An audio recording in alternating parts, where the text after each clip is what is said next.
Welcome to the enchanting tale of Marisol Vega and Rowan Lark, a story of unexpected love blossoming from a desperate arrangement. Follow their journey at Silverthorn Farm, where what begins as a marriage of convenience transforms into something genuine and profound. Hearts will be tested, secrets revealed, and true love discovered. Before we begin this story, please comment below where you're watching from. The evening sun cast long shadows across the dusty road as Marisol Vega trudged toward Hollow Creek. Her backpack felt heavier with each step, and her worn shoes had long since stopped providing comfort. At 25, she had already experienced more disappointment than most people face in a lifetime. Just a little further, she whispered to herself, remembering the promise she'd made to her mother before she died. I'll make something of this. Life, no matter what it costs. The small farming town looked like something from a postcard, peaceful, quaint, and hopefully full of opportunity. After being rejected from 5 job interviews in the city and spending her last dollar on bus fare, Marisol had no choice but to find work here. For the past month, she'd been sleeping on buses and in train stations, washing up in public restrooms, and stretching a loaf of bread for days. Her pride was the only thing she had left, and even that was wearing thin. As darkness fell, Marisol spotted a large farm at the edge of town. A wooden sign at the entrance read, Silverthorn Farm. The E.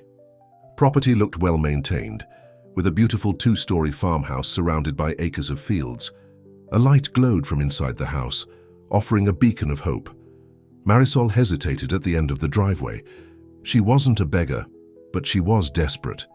Maybe they needed help with the harvest, or perhaps they'd let her sleep in their barn for just one night. Taking a deep breath, she walked up to the back door and knocked. After a moment, the door opened to reveal a tall man with broad shoulders and a serious face. His hair was dark brown, his eyes a deep green that assessed her carefully. He looked to be in his early 30s with the tanned skin and calloused hands of someone who worked outdoors. "Can I help you?" he asked, his voice deep and cautious. Marisol straightened her spine. "I'm sorry to bother you. My name is Marisol Vega. I just arrived in town and I was wondering if you need any help around the farm. I'm a hard worker." The man studied her silently, his expression giving nothing away. "I don't want trouble," she added quickly. "Just a floor and a roof until morning. Maybe your barn?" He continued to look at her, and Marisol fought the urge to turn and run. Finally, he stepped aside. "You can sleep in the barn," he said. Relief flooded through her. "Thank you, I'll be gone by—" "Or in the house," he interrupted, "if you marry me tomorrow." Marisol stared at him, certain she'd misheard. "Excuse me?" "My name is Rowan Lark," he said. "I own this farm and I need a wife." A nervous laugh escaped her lips. "Is this some kind of joke?" "I'm completely serious." Rowan's face remained impassive. "I don't want romance, or drama, or expectations. What I need is a wife on paper." Marisol took a step back, wondering if she'd made a terrible mistake coming here. "Why would you ask a stranger to marry you?" "To fulfill a clause in my grandfather's will," he explained matter-of-factly. "I only get full ownership of Silverthorn Farm if I'm married by my next birthday, which is in 2 weeks. Marisol shook her head in disbelief. "And you're asking me? Someone you just met?" "I don't have time to court someone, and I'm not interested in pretending." Rowan crossed his arms. "I simply want someone honest, respectful, temporary." The word temporary caught her attention. "What do you mean by temporary?" "Just stay 6 months," he said. "Then you'll be free, and I'll make sure you leave with enough money to start over wherever you want." Marisol's mind raced. This man was clearly out of his mind. Yet there was something about his directness that didn't feel threatening, just oddly practical. "Let me get this straight," she said. "You want me to marry you, live here for 6 months pretending to be your wife, and then you'll pay me to leave?" Rowan nodded. "It's a business arrangement, nothing more." "And why should I trust you? I don't know anything about you." "You don't have to trust me," he replied. "You're free to leave any time. The barn is that way." He pointed toward a large, red structure. "Or you can think about my offer over dinner, your choice." As if on cue, thunder rumbled in the distance. Dark clouds had gathered while they were talking, and the first fat raindrops began to fall. Marisol hesitated. A hot meal and a real bed sounded like heaven after weeks of struggling. And if things felt wrong, she could always leave in the morning. Dinner, she decided, and a chance to think. Rowan nodded and led her inside. The farmhouse was warm and clean, with simple, sturdy furniture and hardwood floors. The kitchen smelled like fresh bread and something savory bubbling on the stove.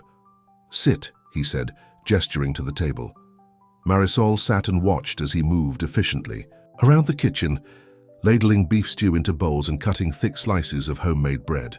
He placed a steaming bowl in front of her, along with a glass of water. "Thank you," she said softly, suddenly embarrassed by how hungry she was. They ate in silence.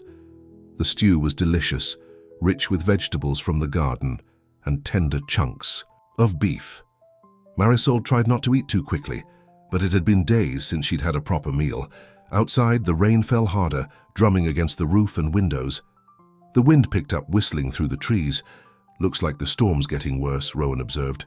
"You're welcome to stay in the guest room tonight, regardless of your decision." Marisol nodded gratefully. "Can I ask you something? Why me? Why not ask someone you know?" Rowan's expression softened slightly. "Everyone in Hollow Creek has known me my whole life. They'd expect more than I'm willing to give. You're a stranger passing through. No expectations, no shared history. And what would this arrangement involve? We'd share this house, you'd have your own bedroom. We'd present ourselves as married to others, but between us it would be strictly business." He took a sip of water. "I work the farm most days. You'd be free to do as you please, though help would be appreciated."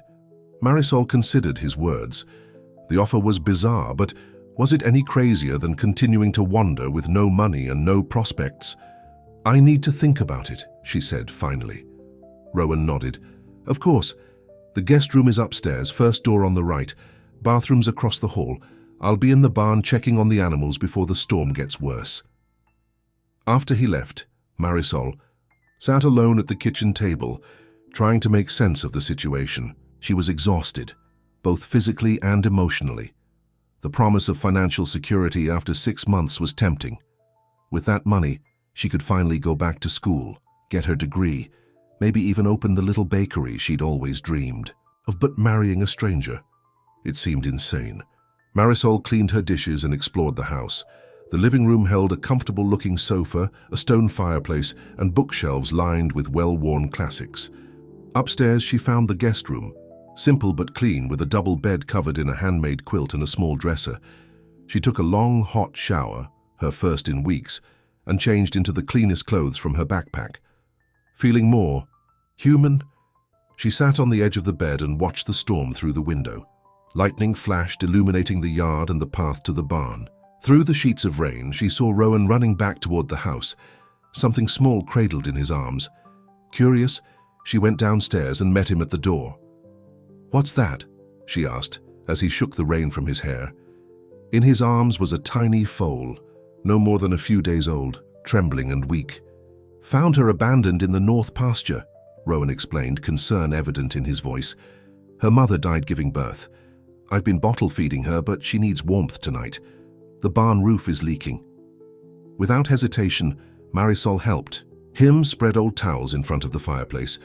Rowan gently placed the foal on the makeshift bed and began rubbing it dry with another towel. "Can you warm some milk? There's a bottle and formula in that cabinet," he said, nodding toward the kitchen. Marisol quickly prepared the bottle. When she returned, Rowan was speaking softly to the foal, his voice gentle in a way she hadn't heard before. He took the bottle and coaxed the tiny horse to drink. "That's it, little one," he murmured. "You're going to be just fine." Marisol watched, surprised by his tenderness with the animal. For the first time, she saw beyond the stoic farmer to the man beneath, someone who cared deeply even if he didn't show it easily.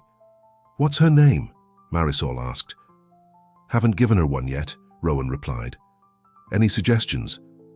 "How about Hope?" A smile tugged at the corner of his mouth. "Hope. I like that." They sat in comfortable silence, watching the foal drift off to sleep once her belly was full. The fire crackled in the hearth and the storm raged outside, but in that moment, Marisol felt a strange sense of peace. "I'll take your offer," she said suddenly, surprising herself. 6 months, no expectations, a business arrangement. Rowan looked up, his eyes meeting hers. "You're sure?" Marisol nodded. "I don't have anywhere else to go, and I need a fresh start." "Will, go to the courthouse tomorrow," he said.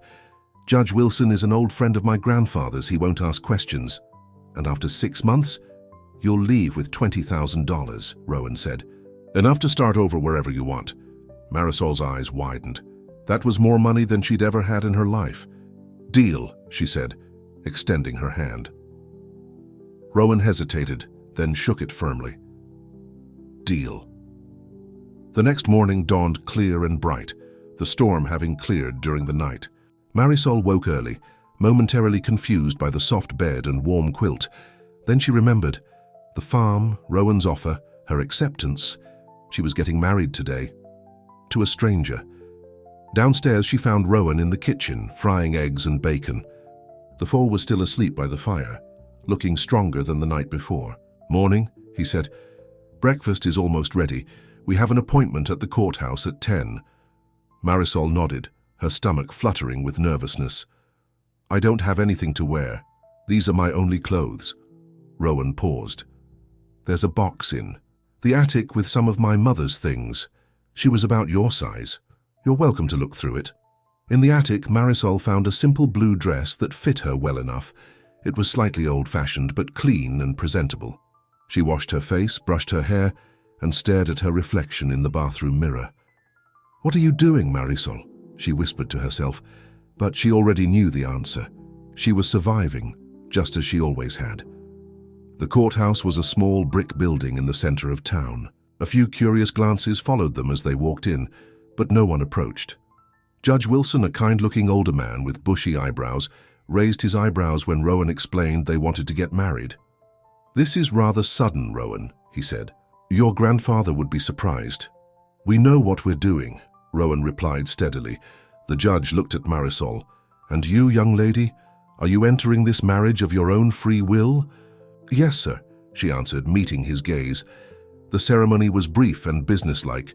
No flowers, no music, no rings. Just simple vows and signatures on a document. When the judge pronounced them husband and wife, Marisol felt oddly detached, as if watching someone else's life unfold. "Congratulations," Judge Wilson said, looking slightly puzzled. "I wish you both happiness." As they walked out of the courthouse, now legally married, Marisol noticed people watching from across the street. "Word travels fast in small towns," Rowan explained. "By dinner, everyone will know I've taken a wife." "What do we tell people?" Marisol asked. "About how we met?" "The truth, more or less. You came looking for work. We connected. It was quick, but we knew." Marisol nodded. It wasn't entirely a lie. Back at the farm, Rowan showed her around properly. The fields of wheat and corn, the vegetable garden, the stables with 4 horses, including Hope's mother who had died, and a small orchard of apple trees at the back of the property. "It's beautiful," Marisol said honestly. "You've done well with it." "My grandfather built this place from nothing," Rowan replied. "I couldn't bear to lose it." That evening, they sat on the porch swing, watching the sunset. 2 strangers now, married, trying to navigate their new reality. "We should set some ground rules," Rowan said. "Agreed," Marisol replied. "Your bedroom is your private space. I won't enter without invitation." "Same goes for mine." Marisol nodded. "No personal questions, unless offered freely. We present as married in public, but there are no physical expectations." "Agreed," she said, relieved. "And after 6 months?" "We divorce quietly. You move on with the money, and I keep the farm." It sounded so simple, so straightforward. A business arrangement between 2 practical adults. Neither of them could have known how complicated things would become, or how the lines they'd drawn so carefully would blur with each passing day. As the sun disappeared below the horizon, Marisol Vega, now Marisol Lark, gazed out at the fields of Silverthorne Farm, wondering what the next 6 months would bring. The first week of Marisol and Rowan's marriage passed in a blur of awkward silences and careful politeness. They moved around each other like cautious dancers, always maintaining a respectful distance. Each morning, Rowan rose before dawn to tend to the animals and check the fields. By the time Marisol came downstairs, He'd already been working for hours. She took to making breakfast for them both, simple fare like scrambled eggs and toast, which they ate together at the kitchen table before Rowan headed back out. Little Hope, the orphaned foal, grew stronger every day. Marisol volunteered to help with the bottle feedings, learning the schedule from Rowan and taking the afternoon shifts when he was busy with other chores. On the 5th day, Marisol ventured into town. She needed clothes of her own and wanted to familiarize herself with Hollow Creek. The small farming community consisted of one main street lined with shops, a diner, a library, and a church, with a white steeple that could be seen from anywhere, in town. When she entered Miller's general store, conversations stopped. All eyes turned to her, curious and assessing. "You must be Rowan Lark's new wife," said the older woman behind the counter. Her grey hair was pulled back in a neat bun, and her kind eyes twinkled with interest. "I'm Martha Miller, my husband, and I own this store." "Nice to meet you," Marisol replied, suddenly self-conscious. "I'm Marisol." "Such a pretty name," Martha smiled. "And quite a whirlwind romance, from what I hear. Rowan's never been one for dating. Had most of us convinced he'd stay a bachelor forever." Marisol forced a smile. "Sometimes you just know when it's right." Martha nodded, though her eyes held a hint of skepticism. "Well, we're happy for him. Rowan's had a hard time since his parents passed. That farm's been his whole life." "His parents?" Marisol asked before she could stop herself. "Car accident about 10 years ago," Martha explained. "Left Rowan alone, with his grandfather who wasn't in the best health himself. The boy took on everything, the farm, the care of the old man, all of it. Never complained once." Marisol felt a twinge of sympathy. No wonder Rowan seemed so closed off. "Anyway," Martha continued, "what can I help you find today?" After purchasing a few simple outfits, some toiletries and a notebook, a small luxury, she'd denied herself for months, Marisol headed to the library. If she was going to be in Hollow Creek for 6 months, she might as well look for job opportunities. The librarian, a younger woman named Jessica, was much less intrusive than Martha had been. She simply showed Marisol to the community bulletin board where local job listings were posted. Unfortunately, the options were limited. The diner needed a weekend waitress. The elementary school was looking for a substitute teacher, certificate required, and the local vet needed someone to answer phones 3 days a week. As Marisol jotted down the information for the diner and vet positions, Jessica approached. "You know," she said casually, "I could use some help here at the library. It's only part-time, but if you like books—" "I love books," Marisol said quickly, perhaps too eagerly. "I used to dream of being a writer," Jessica smiled. "Well, it's 15 hours a week, mostly afternoons. Shelving, helping patrons, running the children's story hour on Saturdays." "That sounds perfect," Marisol said, hope blooming in her chest. A job would give her purpose, a way to contribute, and some independence. "Great. Can you start Monday?" "When?" Marisol returned to the farm. She found Rowan on his knees in the vegetable garden pulling weeds. His shirt was damp with sweat, his hands covered in dirt. "I got a job," she announced, setting her shopping bags on the porch. Rowan looked up, squinting against the sun. "A job?" "At the library. Part-time." She hesitated. "Is that okay?" He stood, brushing soil from his jeans. "You don't need my permission." "Marisol, you're free to do what you want." "I know, but we never discussed—" "It's fine," he interrupted. "The library's a nice place. Jessica Miller's good people." Marisol nodded, relieved. "Her last name is Miller. Is she related to Martha from the store?" "Daughter-in-law," Rowan explained. "Married to Martha's youngest son, Tim." "Everyone seems connected here. Small towns," Rowan said with a shrug. "Everyone knows everyone's business." As if to prove his point, the sound of tires on gravel announced a visitor. A pickup truck pulled into the driveway, and a middle-aged man with salt and pepper hair stepped out, carrying a covered dish. "Doctor." "Wilson," Rowan greeted him, wiping his hands on his jeans. "Rowan," the man nodded. "Thought I'd stop by to meet your bride. My wife sent over her famous lasagna." "Marisol, this is Dr. Wilson, Judge Wilson's son. He's our local doctor," Rowan explained. "Doc, this is Marisol. Nice to meet you. Dr. Wilson said, his eyes curious but kind. Quite a surprise to hear Rowan got married. We've been trying to set him up for years. Marisol smiled politely. Sometimes life takes unexpected turns. Indeed it does, the doctor agreed. Will we see you both at the Harvest Festival next weekend? It's a big tradition around here. Rowan and Marisol exchanged a glance. We'll try to make it, Rowan said non-committally. After the doctor left, Marisol turned to Rowan. What's the Harvest Festival? Community event, games, food, dancing. He sounded less than enthusiastic. We don't have to go, but people will expect us to, won't they? Since we're newlyweds. Rowan sighed. Probably. Then we should go. It's part of the arrangement, appearing as a normal married couple. He nodded reluctantly. You're right. Saturday evening then. Saturday. That night, after a quiet dinner of Dr. Wilson's wife's lasagna, which was indeed excellent, Marisol found herself alone in the living room. Rowan had gone to check on the animals one last time, and Hope was now strong enough to stay in the stable with a heat lamp. Marisol wandered to the bookshelves, running her fingers along the spines of well-worn classics. She selected Pride and Prejudice, a favorite from her school days, and settled onto the sofa. When Rowan returned, he paused in the doorway, seeming surprised to find her there. Sorry, Marisol said, starting to rise. I should have asked before. Borrowing a book? No, it's fine, he said quickly. You don't need to ask. Make yourself at home. An awkward silence fell between them. How's Hope? Marisol asked finally. Getting stronger. She took the full bottle tonight.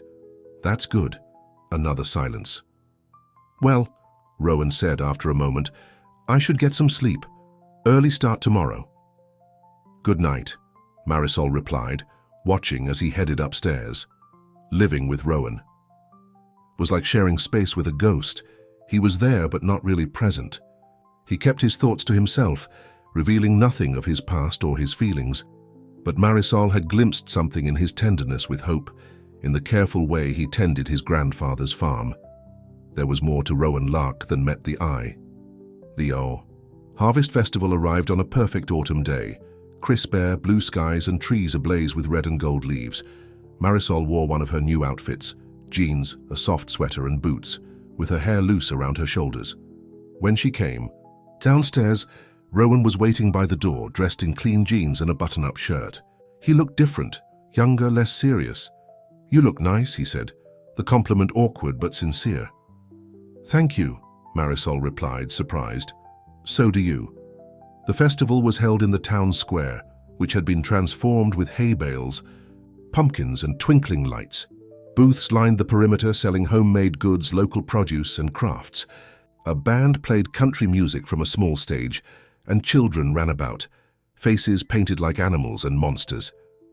As soon as they arrived, people began approaching, curious neighbors eager to meet Rowan's mysterious wife. Marisol smiled and shook, hands trying to remember names and faces while maintaining the fiction of their whirlwind romance. So how did you two meet? Asked a woman named Susan, who Marisol learned was the mayor's wife. Rowan and Marisol exchanged a glance. I was passing through town, Marisol began, sticking to the story they'd agreed upon. Looking for work. I stopped at Silverthorn Farm to ask if they needed help. And the moment I saw her, Rowan continued, surprising Marisol by taking her hand, I knew she was something special. His touch sent an unexpected warmth through her fingers.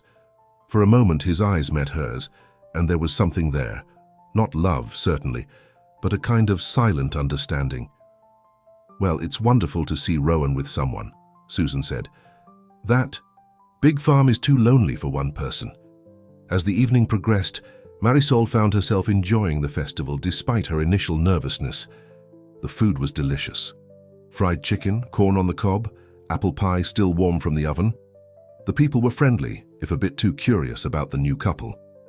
Rowan stayed close by her side, his hand occasionally finding the small of her back, to guide her through the crowd. It was all for show, Marisol reminded herself, part of their arrangement. Would you like to dance? He asked when the band started playing a slow song. Marisol hesitated. We don't have to. No one's watching, right? Now. People are always watching in Hollow Creek, Rowan replied with a small smile. Besides, what kind of husband doesn't dance with his new bride at the harvest festival?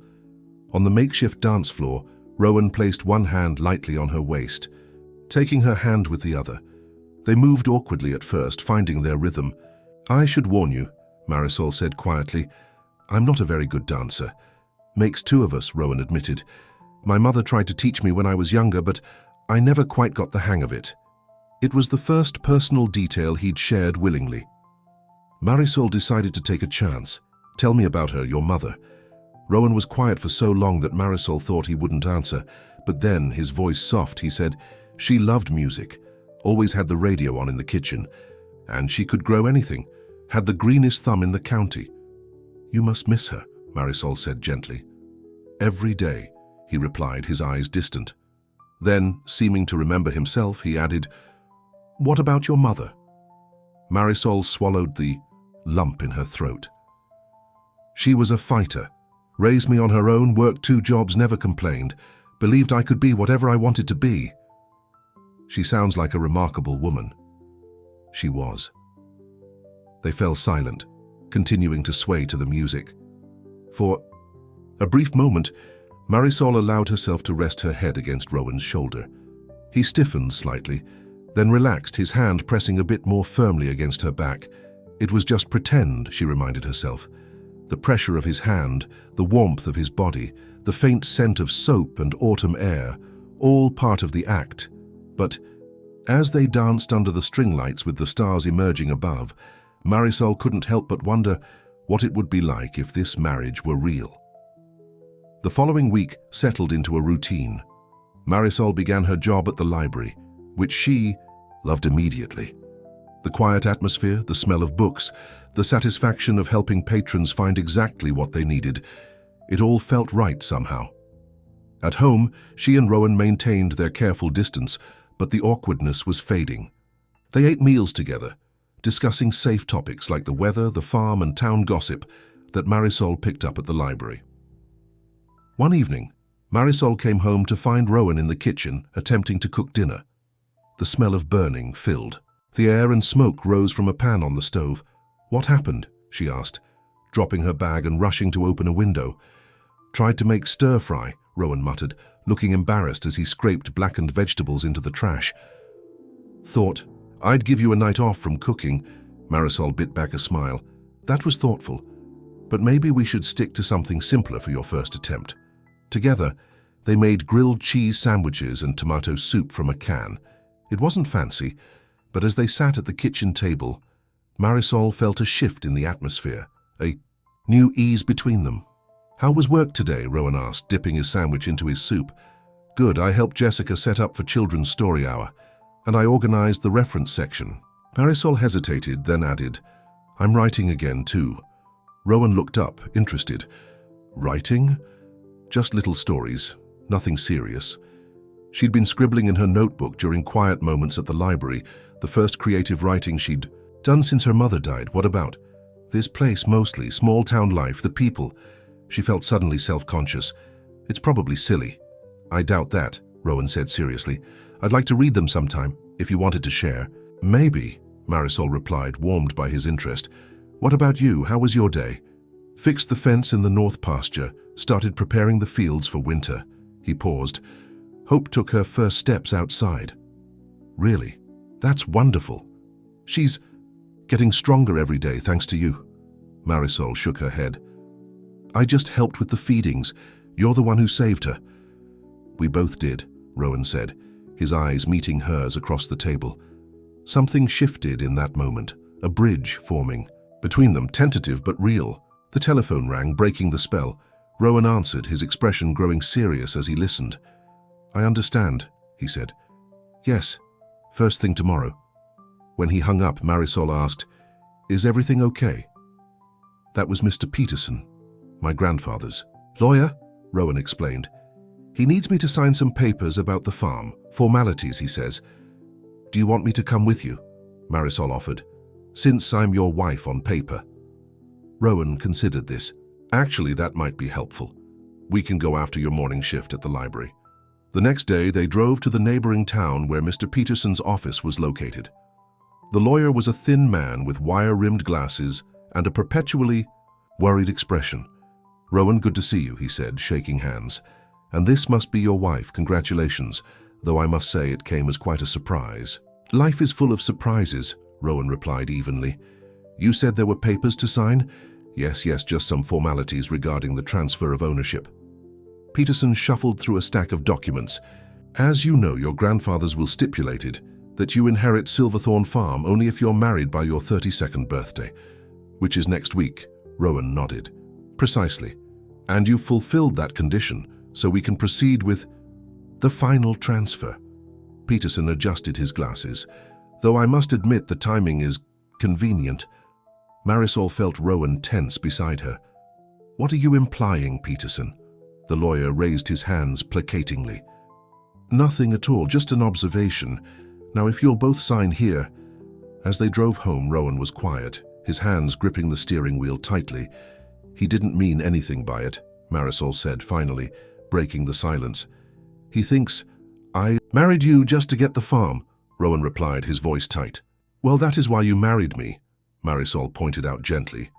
Rowan glanced at her, then back at the road. "It sounds worse when you say it out loud." "It's a business arrangement," she reminded him. "We both agreed to the terms." "Yes, but—" Rowan stopped, sighing. "I don't want people thinking I'm using you." "Even though you are?" The words came out more harshly than she intended. "It's not that simple," he muttered, "isn't it? You needed a wife by your birthday. I needed a place to stay and a chance to get back on my feet. It's a fair exchange." They drove the rest of the way in silence, the ease of the previous evening gone. When they arrived home, Rowan immediately headed for the barn without another word. Marisol went inside, telling herself it didn't matter what he thought. This wasn't real, it was temporary. In less than 6 months, she'd be gone. So why did the thought of leaving suddenly make her chest ache? She was setting the table for dinner when she heard a commotion outside. Rushing to the window, she saw Rowan running from the barn, panic on his face. "What's wrong?" she called, meeting him at the door. "It's Hope," he gasped. "She's struggling to breathe. I need to get Dr. Wilson. He's a vet too." "I'll call him," Marisol said decisively. "You stay with Hope." While Rowan returned to the barn, Marisol called the doctor, explaining the emergency. He promised to come right away. Then she grabbed a flashlight and hurried to the barn. Inside, Rowan knelt beside the small foal who lay on her side, her breathing labored and wheezing.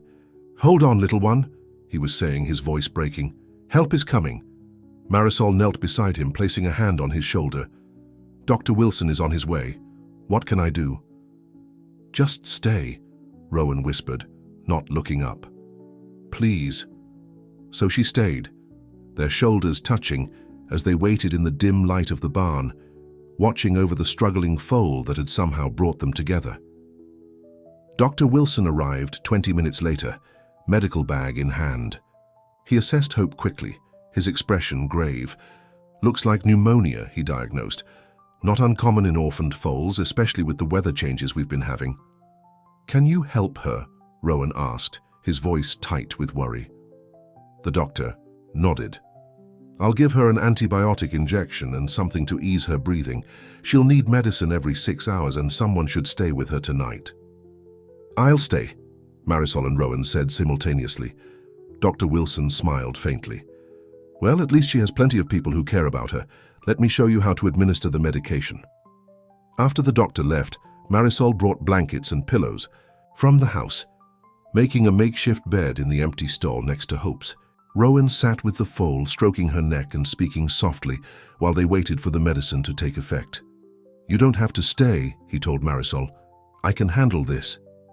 "I want to help," she replied, settling onto the blankets. "We can take turns watching her."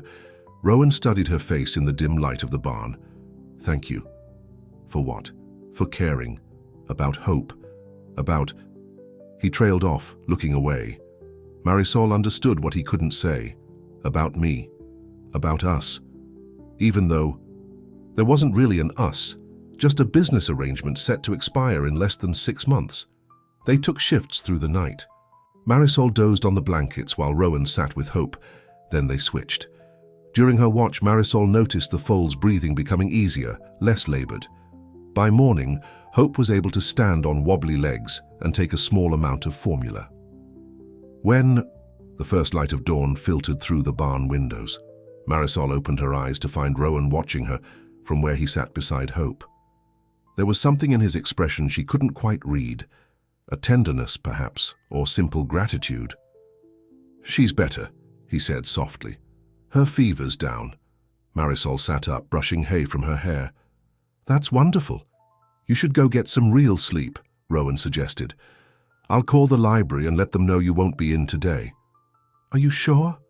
"I can stay. You've done enough. More than enough." He stood, offering his hand to help her up. "Thank you, Marisol." His fingers were warm around hers, and for a moment, neither of them let go. Something passed between them, an acknowledgement unspoken but real. Back in the house, Marisol showered and fell into bed, exhausted. When she woke hours later, the sun was high in the sky.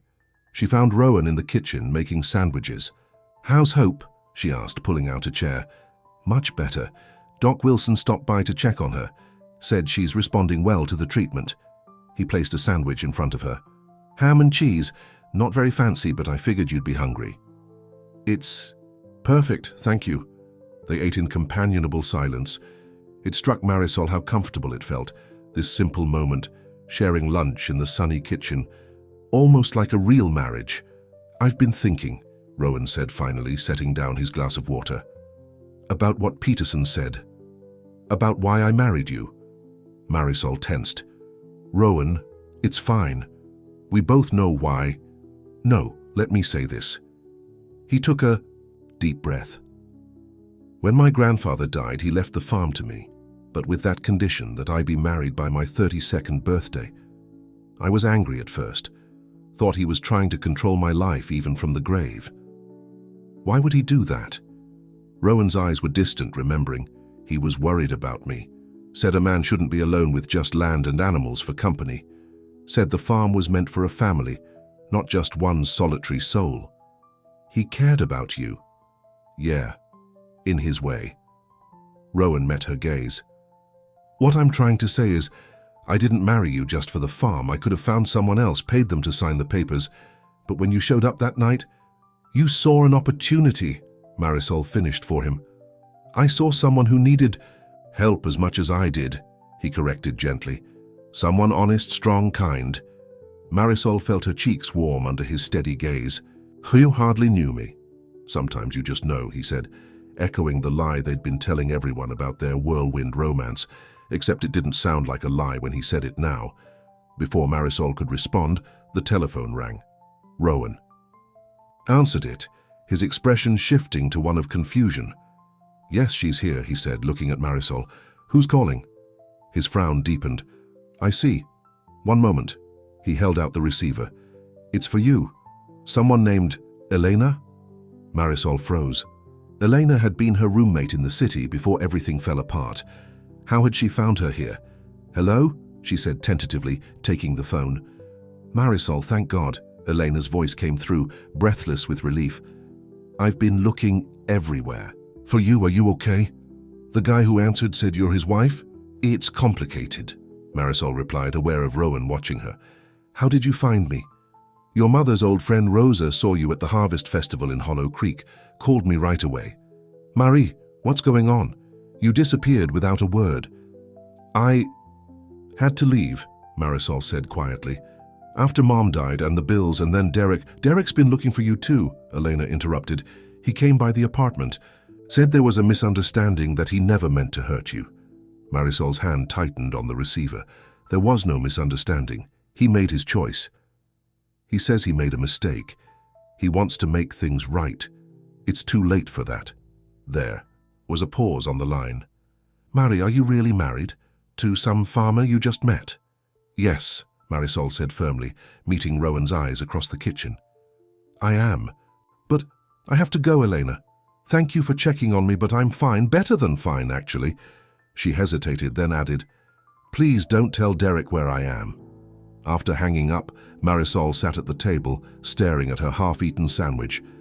"Who's Derek?" Rowan asked quietly. Marisol looked up, surprised. "I thought we agreed. No personal questions." You're right, I'm sorry. He turned to go. Wait. Marisol sighed.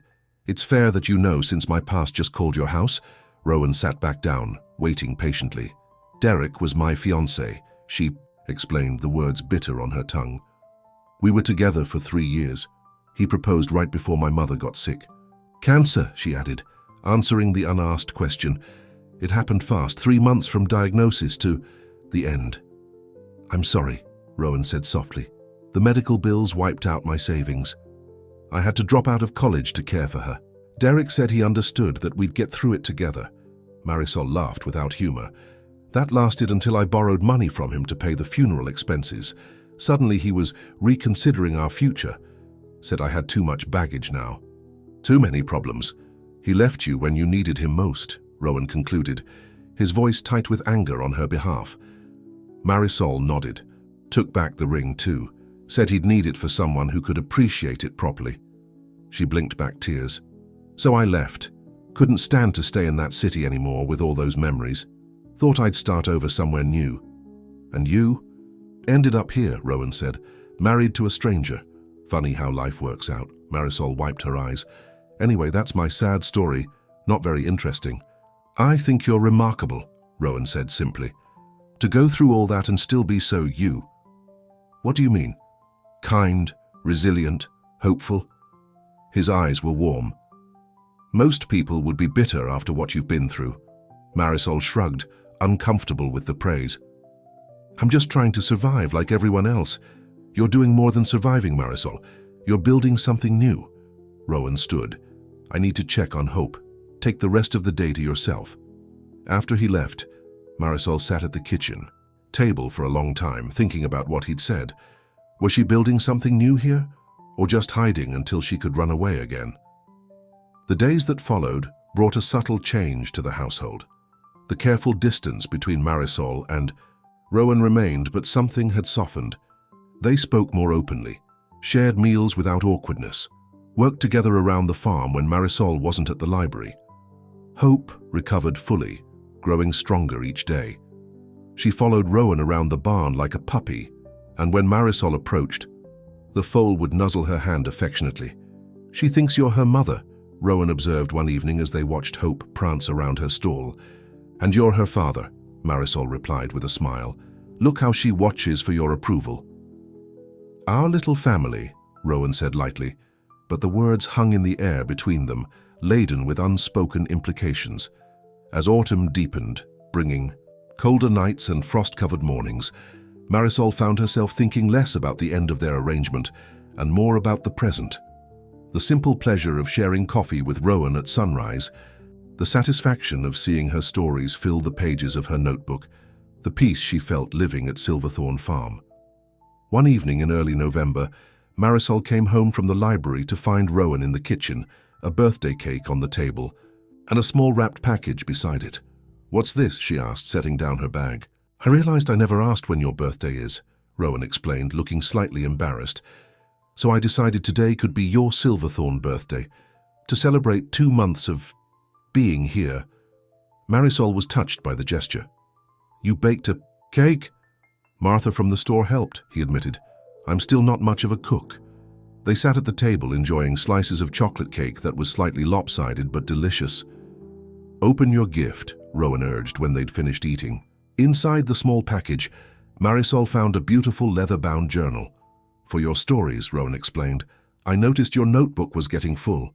Thank you, she said softly, running her fingers over the smooth cover. This is perfect. There's something else, he added, reaching into his pocket.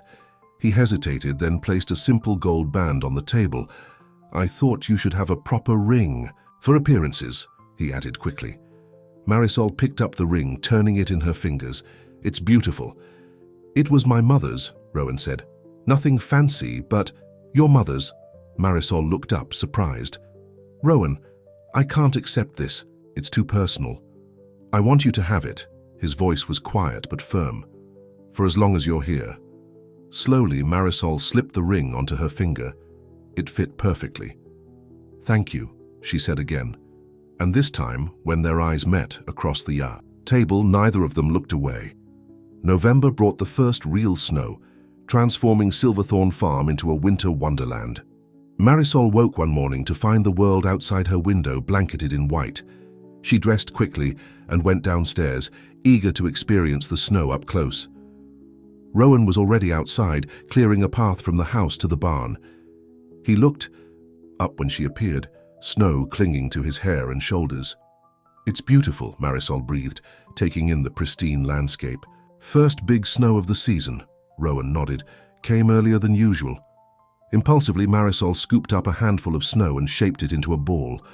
"Don't you dare," Rowan warned, seeing her intention. She grinned and threw the snowball, hitting him squarely in the chest. "That's it," he declared, dropping his shovel and gathering snow of his own. What followed was a full-scale snowball fight, their laughter echoing across the silent farm. Marisol darted behind trees, Rowan pursued, and soon they were both covered in snow, cheeks red from cold and exertion. When Rowan finally caught up to her behind the woodshed, Marisol slipped on a patch of ice, falling backward. Rowan reached for her, but her momentum pulled him down too, and they landed in a heap in the soft snow. "Are you okay?" he asked, his face suddenly very close to hers. "Yes," she whispered, breathless from more than just the fall. For a long moment, they stayed that way, Rowan half covering her, their breath mingling in the cold air. Marisol's heart raced, and she saw the exact moment Rowan's gaze dropped to her lips. Then, as if catching himself, he rolled away and stood, offering his hand to help her up. "We should get inside," he said, his voice gruff, "before we freeze." In the kitchen, they shed their wet outer layers and Rowan made hot chocolate on the stove. They sat at the table, warming their hands on their mugs, not quite meeting each other's eyes. "Rowan," Marisol began, not sure what she wanted to say, but feeling that something needed to be acknowledged. The telephone rang, cutting her off.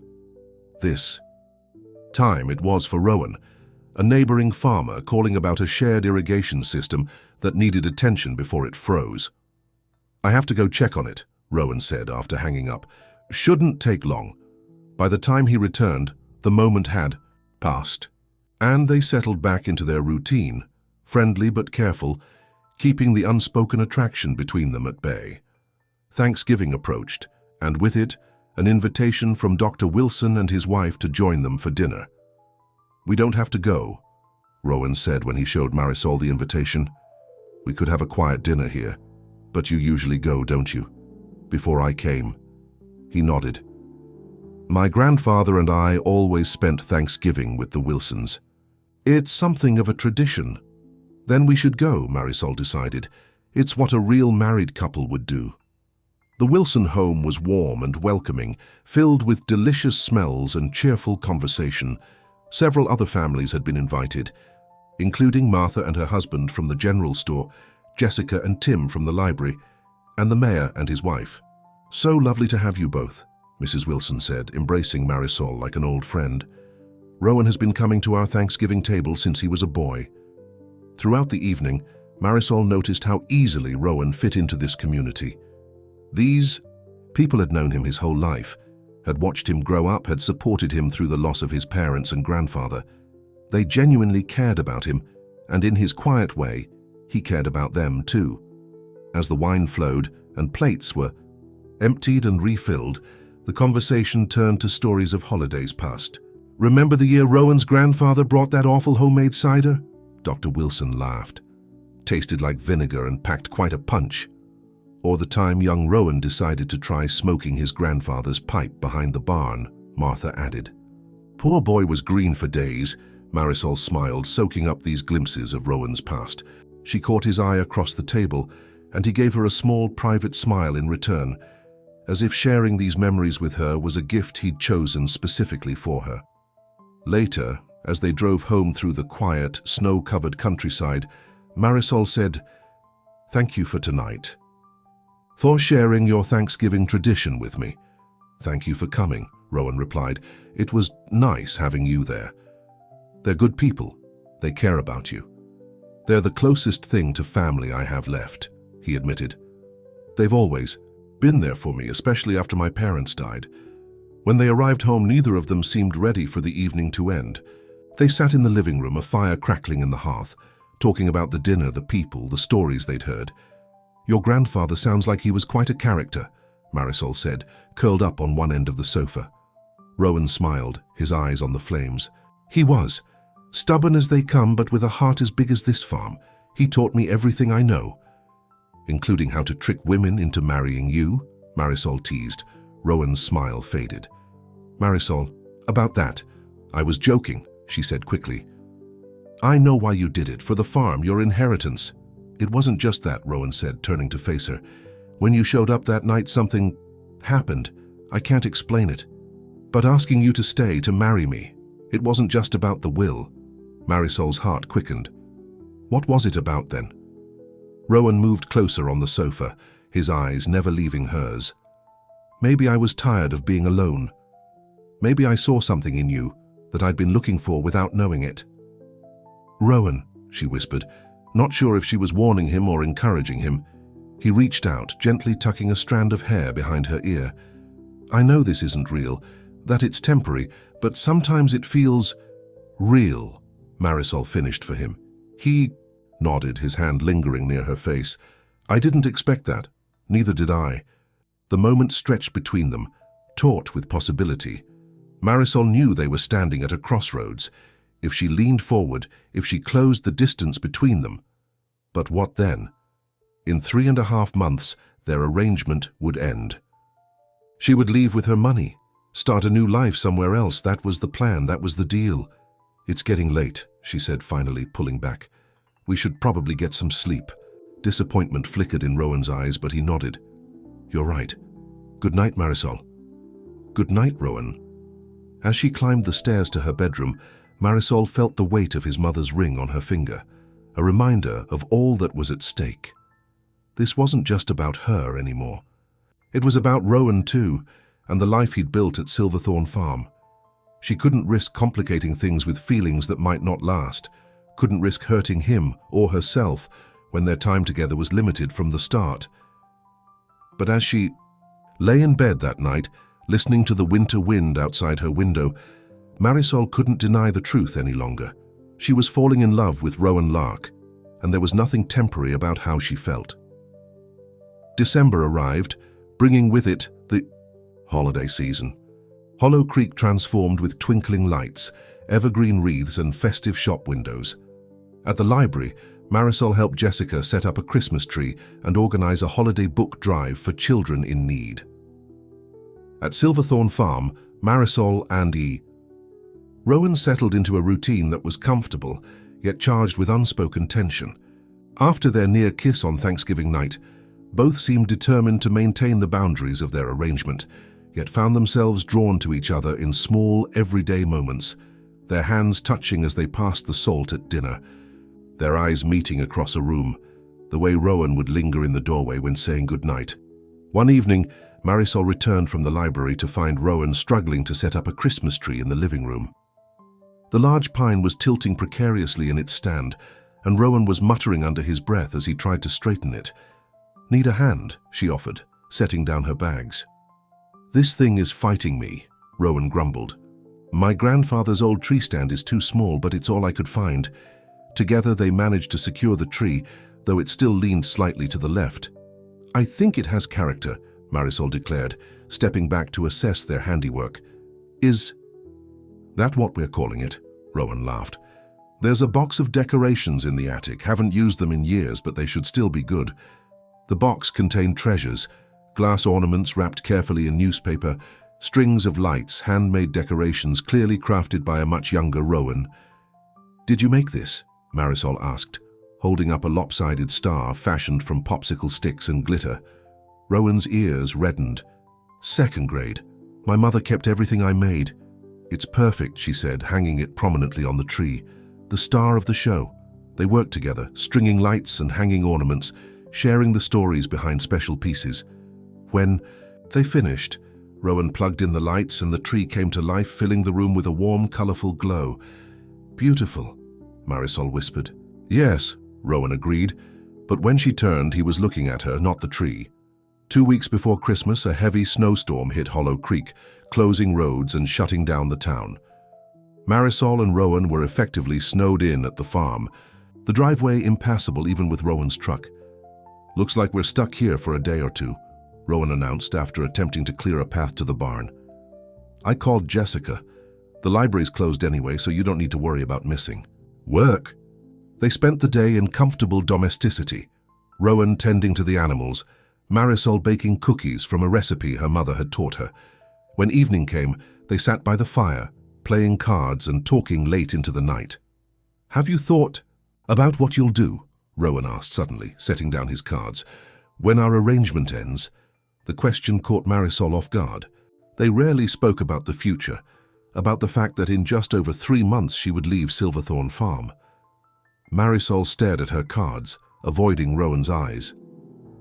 "I haven't thought much about it," she lied. In truth, she'd been thinking about it constantly, especially since Thanksgiving night. "You'll have the money we agreed on," Rowan continued, his voice careful. "Enough to go anywhere, start over." Yes, that was the deal. Marisol placed her cards on the table. "I should get some sleep. It's been a long day." Marisol, "Wait." Rowan reached for her hand as she stood. "I didn't mean to upset you." "You didn't," she said quickly. "I'm just tired." But they both knew it was more than that. The unspoken truth hung between them. Their arrangement had become complicated by feelings neither had expected. That night, Marisol lay awake, thinking about Rowan's question. What would she do when their 6 months ended? Before coming to Silverthorn Farm, the answer had been simple. Take the money and build a new life somewhere else. Now the thought of leaving Hollow Creek, of leaving Rowan, made her chest ache. The next morning, the snow had stopped, but the roads remained impassable. After breakfast, Rowan announced he needed to check the fence line to make sure the weight of the snow hadn't caused any damage. "I'll come with you," Marisol offered. "I could use some fresh air." They bundled up in heavy coats, scarves, and boots, then set out across the snow-covered fields. Hope, now fully grown into a strong young horse, pranced alongside them, delighting in the snow. "She's come a long way," Marisol observed, watching the foal kick up powdery snow. "Thanks to you," Rowan said. "I'm not sure she would have made it that first night without your help." They walked in companionable silence, checking the fence posts along the north pasture. The world around them was hushed and white. The winter sun creating a glittering landscape. "I've been thinking," Rowan said suddenly, stopping to face her, "about what happens in March when our agreement ends." Marisol's heart raced. "Oh, what if—" He hesitated, then continued. "What if you didn't? Leave? What do you mean? You could stay here at Silverthorn." Rowan looked away, then back at her, his eyes earnest. "The arrangement could continue if you wanted." Disappointment washed over Marisol. "You want to extend our contract? For how long? Another 6 months? A year?" "That's not what I meant," Rowan said, frustration evident in his voice. "I'm not explaining this well." "Then explain it better," Marisol challenged, her own emotions bubbling to the surface. "What exactly are you offering, Rowan?" Before he could answer, a sharp crack echoed across the field. They both turned to see a large tree branch, heavy with snow, break free and crash to the ground near where Hope was exploring. The young horse reared in fright, then bolted, racing across the field toward the woods. "Hope!" Rowan shouted, immediately running after her. Marisol followed, her heart pounding. The snow made running difficult, each step sinking deep into the white surface. Hope had disappeared into the trees, her frightened whinnies the only indication of her location. "This way," Rowan called, veering toward a dense patch of forest. They found Hope trapped in a tangle of fallen branches, thrashing in panic. Rowan approached slowly, speaking in a calm, steady voice. "Easy, girl, it's okay, we're here now." Together, Rowan and Marisol worked to free the frightened horse, carefully removing branches and calming her with gentle touches and soothing words. When Hope was finally free, Rowan checked her over for injuries. "Just a few scratches, she'll be fine," he said with relief. The sun was beginning to set as they led Hope back toward the farm. The temperature dropped rapidly, and Marisol shivered, despite her heavy coat. "We need to hurry," Rowan said, noticing her discomfort. "It's getting dangerously cold." By the time they reached the farmhouse, darkness had fallen, and Marisol could barely feel her fingers or toes. Rowan rushed her inside while securing Hope in the stable. "Your lips are blue," he said when he joined her in the kitchen. We need to get you warmed up." He built a fire in the living room, then made hot tea while Marisol huddled under a blanket on the sofa. When he handed her the steaming mug, their fingers touched, and Marisol was struck by how warm his hands were compared to hers. "Thank you," she murmured, trying to stop her teeth from chattering. "You're still freezing," Rowan frowned. After a moment's hesitation, he sat beside her and wrapped his arm around her shoulders, pulling her against his chest. "Body heat," he explained. Marisol tensed, then relaxed into his embrace, too cold to worry about boundaries. Gradually, the combination of the fire, the tea, and Rowan's warmth began to thaw her frozen limbs. "Better?" he asked softly, his breath stirring her hair. "Yes," she whispered. But she didn't move away, and neither did he. They sat like that for a long time, watching the flames dance in the fireplace, the silence between them comfortable, yet charged with unspoken feelings. "About what I was trying to say earlier," Rowan began, his voice low. Before hope ran off, Marisol held her breath, afraid to hope. "I don't want to extend our contract, Marisol. I want—" He paused, struggling for words. "I want to tear it up completely." She pulled back slightly to look at his face. "What? This arrangement, this marriage on paper, it's not enough anymore." His eyes held hers steadily. "Not for me." "What are you saying, Rowan?" "I'm saying I want you to stay. Not as part of a business arrangement. Not for the money." His voice softened. "I want you to stay because you want to. Because we could have something real here." Marisol's heart pounded. "Are you saying—" "I'm falling in love with you, Marisol," Rowan admitted, the words rushing out as if he'd been holding them back for too long. "I didn't expect it, I didn't want it, but it happened anyway." Tears filled Marisol's eyes. "Rowan, You don't have to say anything," he interrupted. "I know this wasn't part of our deal, but I needed you to know how I feel before March comes and you leave. Because if there's any chance that you might feel the same way—" Instead of answering with words, Marisol leaned forward and kissed him. It was gentle at first, tentative, but when Rowan's arms tightened around her, the kiss deepened, conveying all the emotions they'd been holding back for months. When they finally broke apart, both breathless, Marisol smiled through her tears. "I'm falling in love with you too. I have been for a while now." "Really?" Rowan looked stunned, as if he hadn't dared to hope for this outcome. "Really," she confirmed. "But I was afraid to admit it, even to myself. This was supposed to be temporary. Just business." "It stopped being just business a long time ago," Rowan said, brushing a tear from her cheek. "Maybe it never was, not really." "So what happens now?" Marisol asked. "Now we start over. No contracts, no deadlines, no money changing hands." Rowan took her hands in his. "Just us figuring out what we want together." "I'd like that," Marisol whispered. That night, for the first time, Marisol didn't sleep in the guest room. She slept in Rowan's arms in the master bedroom that would now be theirs. As she drifted off to sleep, she marveled at the journey that had brought her to this moment. From a desperate knock on a stranger's door to finding a love and a home she never expected. The next few weeks were the happiest of Marisol's life. She and Rowan moved through their days with a new ease, no longer hiding their feelings or maintaining careful distance. They shared meals, work, and laughter, discovering each other in ways their business arrangement had never allowed. Christmas at Silverthorne Farm was magical. They decorated the entire house, baked cookies together, and exchanged simple gifts: a new hat and gloves for Rowan, a beautiful scarf for Marisol.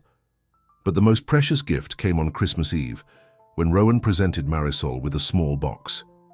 Inside was a ring.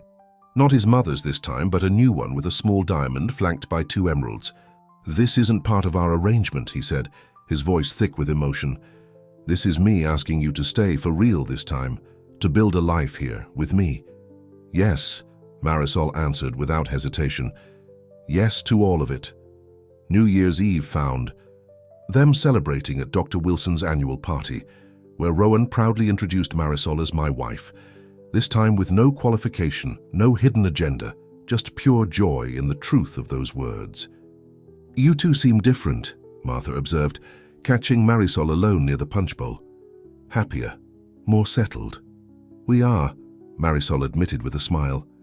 It turns out, what started as convenience has become something much more. I knew it, Martha declared triumphantly. The moment I saw you together at the Harvest Festival, you can't fake that kind of connection. As January turned to February, Marisol's job at the library expanded to include organizing a community writing workshop. She shared some of her own stories, tales of small-town life, of finding love and home in unexpected places, and was surprised by the positive response. You have a gift, Jessica told her after reading Marisol's latest piece. You should consider submitting to literary magazines. Marisol blushed at the praise but felt a spark of ambition rekindling. Before her mother's illness, before Derek's betrayal, she'd dreamed of being a writer. Perhaps that dream wasn't lost after all. At the farm, Rowan began making plans for the spring planting, always including Marisol in the decisions. They would expand the vegetable garden, try a new variety of corn, maybe plant some flowers along the driveway. For the wedding, he explained when Marisol asked about the flowers, I thought we might have a real ceremony this summer. Something small, just close friends but meaningful, to mark our fresh start. I'd like that, Marisol agreed, imagining a summer evening sunset over the fields, flowers in bloom, a celebration of their unlikely love story. February brought Valentine's Day, which Rowan insisted on celebrating. Despite his usual distaste for commercial holidays, he cooked dinner, with only minor disasters, and they danced in the kitchen to old records Rowan found in his grandfather's collection. As they swayed to the music, Marisol rested her head on Rowan's shoulder, overwhelmed by gratitude for the path that had led her here. What are you thinking? Rowan asked, noticing her thoughtful expression. I was thinking about that night I knocked on your door, she replied. How desperate and alone I felt. How all I wanted was a floor and a roof until morning. And I offered.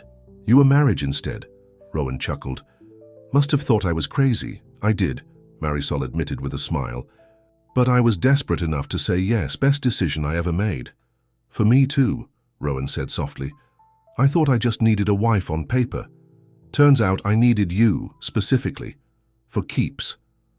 As March approached, the month that would have marked the end of their arrangement, Marisol felt only anticipation for the future, not dread.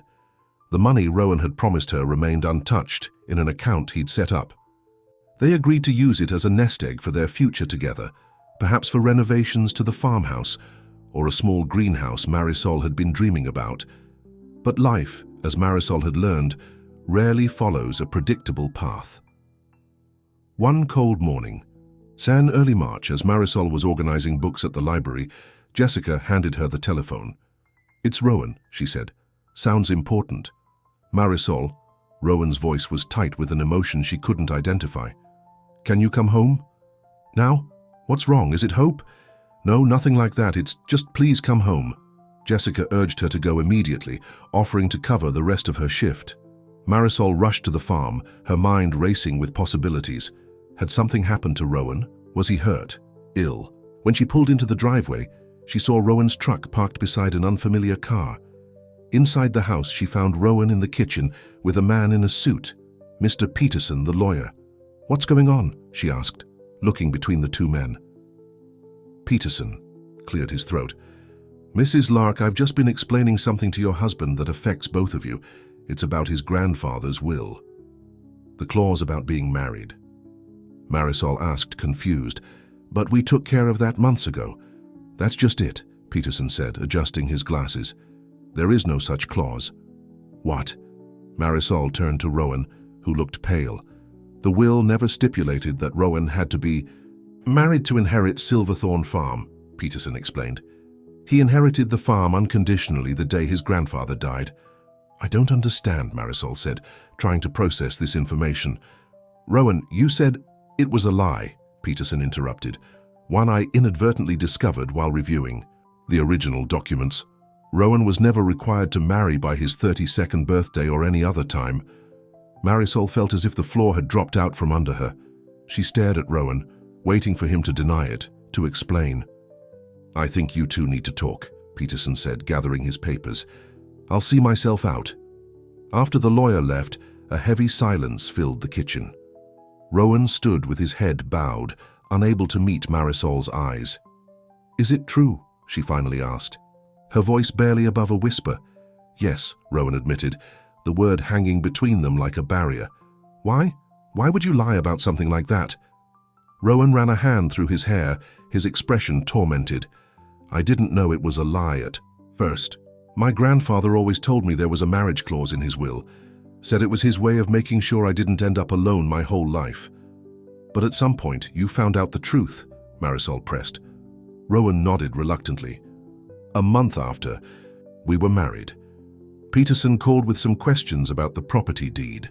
He mentioned how fortunate it was that grandfather had left everything to me without conditions.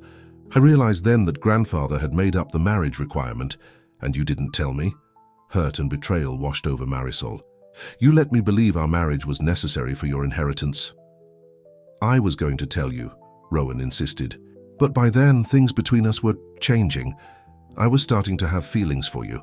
I was afraid if you knew the truth, you'd leave. So you kept lying to me." Marisol's voice hardened, just like Derek did. "Making decisions about my life, without giving me a choice." "It's not the same," Rowan protested. "I never meant to hurt you." "But you did." Tears filled Marisol's eyes. "You gave me a home built on nothing but lies." "Not nothing," Rowan said desperately. "What's between us now is real. You know it is."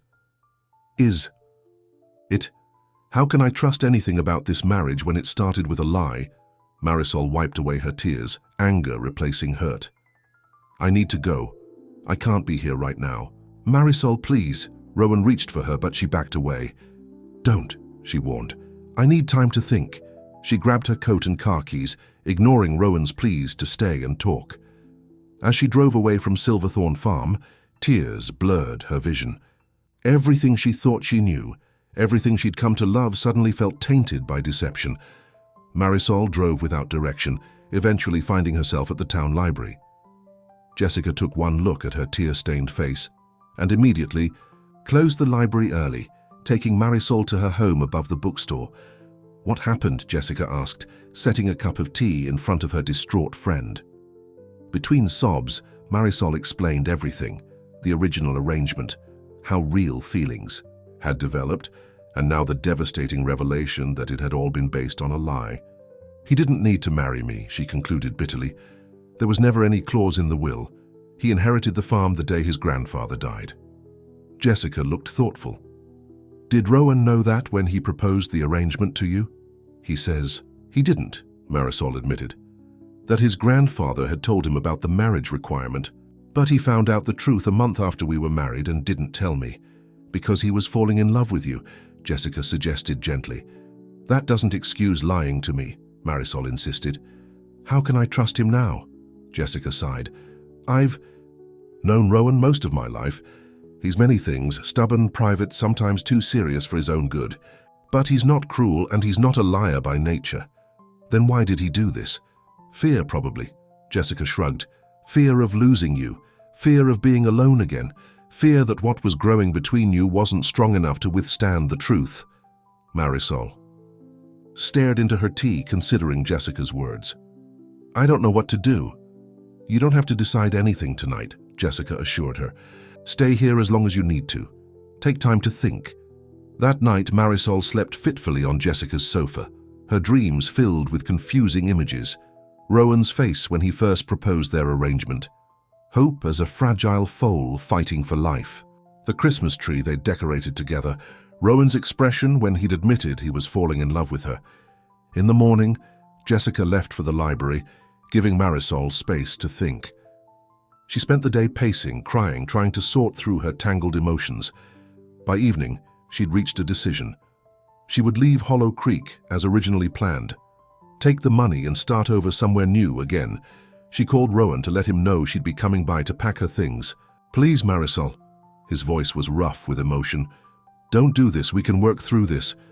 "I need to get my belongings," she replied, keeping her voice steady. "I'll come tomorrow morning." That night, a severe winter storm descended on Hollow Creek. Wind howled around Jessica's apartment, rattling the windows. Snow fell heavily, accumulating rapidly. By midnight, The power went out, leaving Marisol in darkness except for the emergency candles Jessica had left. As she huddled under blankets, listening to the storm rage outside, Marisol thought about Rowan alone at the farm. Was he worried about the animals? Was the old barn roof holding up under the weight of the snow? Was he thinking of her, missing her, as she was missing him despite her anger? Around 2 in the morning, the telephone rang. Jessica's landline still functioning despite the power outage. Marisol hesitated, then answered. "Hello? Marisol? Thank God." It was Martha from the general store, her voice urgent. "Is Jessica there?" "No, she's staying with her parents tonight. What's wrong?" "There's been an accident at Silverthorne Farm. A tree fell on the barn during the storm. Rowan called for help, but the roads are nearly impassable. Tim is trying to get there with some other men, but it's slow going. Is Rowan hurt?" Marisol asked, fear clutching at her heart. "We don't know. The call got cut off." Martha hesitated. "He was trying to get the animals out. The barn caught fire from some electrical wiring." Marisol didn't hesitate. "I'm going there." "Marisol, the roads are treacherous.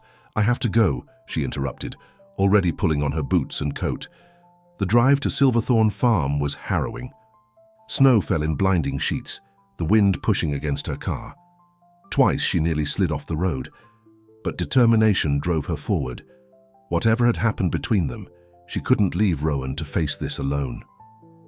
As she approached the farm, she saw the glow of flames through the falling snow. The barn was ablaze, orange flames leaping into the night sky. Several trucks were parked haphazardly in the driveway, men rushing about with buckets and blankets. Marisol abandoned her car and ran toward the chaos, calling Rowan's name. Dr. Wilson grabbed her arm. "Marisol, thank God you're here. Rowan's still inside, trying to reach Hope. She's trapped in the back stall." Without thinking, Marisol started toward the burning barn, but Dr. Wilson held her back. "It's too dangerous," he warned. "The structure could collapse any minute." "I have to help him," Marisol insisted, tears freezing on her cheeks. "I love him." Just then, a section of the barn roof gave way with a terrible cracking sound. The men shouted warnings, falling back from the intensifying heat. "Rowan!" Marisol screamed, fighting against Dr. Wilson's restraining grip. And then, through the smoke and flying snow, a figure emerged from the barn. Rowan, coughing and stumbling, leading Hope by her halter. The young horse was frightened, but appeared unharmed. Marisol broke free and ran to him. Rowan looked up, disbelief crossing his soot-streaked face. "Marisol, what are you doing here?" Instead of answering, she threw her arms around him, heedless of the ash and smoke. "I thought I'd lost you," she sobbed against his chest. Rowan held her tightly, his own tears mingling with hers. "I'm sorry," he whispered, "for everything, for lying to you." "It doesn't matter now," Marisol said, pulling back to look at him. "None of it matters except that you're safe." Around them, the men continued fighting the fire, but it was clear the barn was lost. Hope nuzzled against Marisol's shoulder, seeking comfort in the familiar touch. "I was coming back," Marisol told Rowan as they watched the barn burn. "Not just for my things. I was coming back for good." "You were?" Hope sparked in Rowan's eyes. "I realized something tonight, driving through that storm," Marisol explained. "Our marriage may have started as a lie, but what grew from it is the truest thing I've ever known.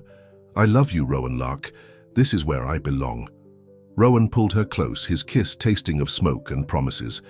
"I love you too, and I swear, no more lies between us. Ever." As dawn broke over Silverthorne Farm, the snow stopped falling and the fire died down, leaving only smoldering ruins where the barn had stood. But amid the destruction, Marisol felt a profound sense of peace. They would rebuild the barn, their trust in each other, their future together. "Look," Rowan said softly, pointing to the eastern sky where the first rays of sunlight pierced the clouds, casting a golden glow over the snow-covered fields. "A new day," Marisol murmured, leaning against him. "A new beginning," Rowan agreed, his arm secure around her waist. "For all of us." Hope nickered softly beside them, as if in agreement. As they stood together watching the sunrise, Marisol thought about the journey that had brought her here. From a desperate woman with nothing but a backpack and a promise, To a woman who had found love, purpose, and a true home, Silverthorne Farm would never be just a place to stay. It had become the place where she belonged, where her heart had found its home. And that was a truth more powerful than any lie, stronger than any storm, and more enduring than any promise made in desperation. It was simply love, real, honest, and true.